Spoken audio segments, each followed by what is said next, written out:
Antifa violence has plagued the United States of America since prior to President Trump's first term. This goes all the way back to 2015 and 2016. And what were we seeing? We were seeing these same domestic terror groups attacking in the early stages Trump rallies. All the way back, go look at San Jose. Go look at the videos from San Jose. People being chased down the street by mobs of Black Bloc. And CNN would then come up and say, violence breaks out at Trump rally. Now, fast forward 10 years from that, we saw the situation at Utah Valley University with my friend Charlie Kirk. And a couple weeks ago, I was right here live on this program when we first got the news that there had been shots fired at Charlie's rally. We didn't know if even if it was true at the time. So I noted it. I said, hey guys, get confirmation before I say that on air. I don't want to put out something that's untrue. Turns out it was true. And then we got more information and more. We started praying, and then eventually we got the final information. And 33 hours later, after those shots rang out, or even actually I should say prior to that, a few hours after those shots rang out, we found bullet casings. Law enforcement found bullet casings inside an old 30-06 Mauser rifle attached with a scope that included phrases on the casings. Some of them were transgender, furry references, online jokes from Reddit and Discord. Others, though, included the phrase, hey, fascist, catch, common Antifa saying. Another included Bella Ciao. Bella Ciao was written on one of the bullet casings in the gun that shot Charlie Kirk, killed him. Bella Ciao is known around the world. It's a famous song in its own right. It's been used in Netflix series and others. But it is also known to a certain subset, a subgroup, subculture, known as the Antifa International Anthem. That's how they view Bella Ciao, a pro-communist international anthem. And that was written on the bullet casing. And so anyone who's familiar with Antifa, anyone who studied them, the research that I did when I wrote the book, Antifa Stories from Inside the Black Bloc, all the way back in 2020, released it early 2021. It shows you the history of this communist Marxist group, the godless atheists, because Antifa started as the international wing of the Bolsheviks. Antifa was funded by the Bolsheviks. It was used to destabilize the Weimar Republic in Germany. It was used to destabilize Spain, which led to the Spanish Civil War, and the destabilization of those countries. This is what they do every single time. They destabilize the status quo, and they target who? They target Christians.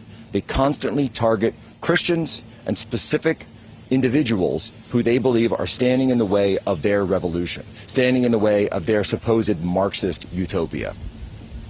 And it's always been a lie. This idea that Antifa just means, oh, we're the people against fascism. No, that's a communist trick. In East Germany, when everyone knows the Berlin Wall, the official title of the Berlin Wall was the Anti-Fascist Protection Rampart. The Antifa Wall is what it was referred to as in East Germany itself, communist East Germany. So it's always been a sort of rhetorical trick. Yes, communists play word games. I know, shocking, right? But these are the types of things that you will hear from the president, from mainstream media, from the former administration, and these are the things that the president of the United States has convened this roundtable to fight against. These are the things that the president of the United States, right behind me, in just a few minutes, will be speaking about and hearing that testimony from people who have faced off against them, people who have been attacked by them, like Andy No, who will be joining us soon, Katie Davis Court, who will be joining us, victims of Antifa, victims of assaults. And Antifa has come at me many times, many times, and they failed every single one of them. And here's the problem, right? You'll hear people like the mayor of Portland or the mayor of Chicago, and they'll say, everything's perfectly fine. Look how nice our city is. Look how clean. Look how safe. And they'll walk around in the daytime. And you see New York Times columnists will do the same thing. They'll walk around in the daytime. They'll say, I did the same in Chaz, by the way, in Seattle. And I remember this game when I infiltrated Chaz and lived inside there for about a week. They wouldn't go out at night. They wouldn't walk around with the GoPro. They wouldn't try to interview people within the black bloc. They would go during the daytime when it was safe. But I remember what it was like at night. I remember what it was like when the black bloc became activated. I remember the violence. I remember the armed militia group of the John Brown Gun Club maintaining the perimeter, maintaining armed checkpoints within an American city. So no, we absolutely can't allow this in the United States of America. They are a stated insurrectionist force. And so when the mayors of these areas say, we refuse to comply with ICE, we refuse to comply with federal law enforcement, immigration and customs enforcement, which is a duly authorized law enforcement agency of the United States government. That's the signal. That's the signal to these groups, to these shock troops in the streets, to go out and launch their attack. And what do we see in Portland, specifically in Portland? They will attack reporters. They will attack female journalists, like my friend Katie. She received an eye hemorrhage and a concussion from Antifa. Then she goes to the police. And what did the police say? We can't help you. It's not safe. It's too dangerous to do anything. When you grow up, you hear the police are the people that you go to when you need help.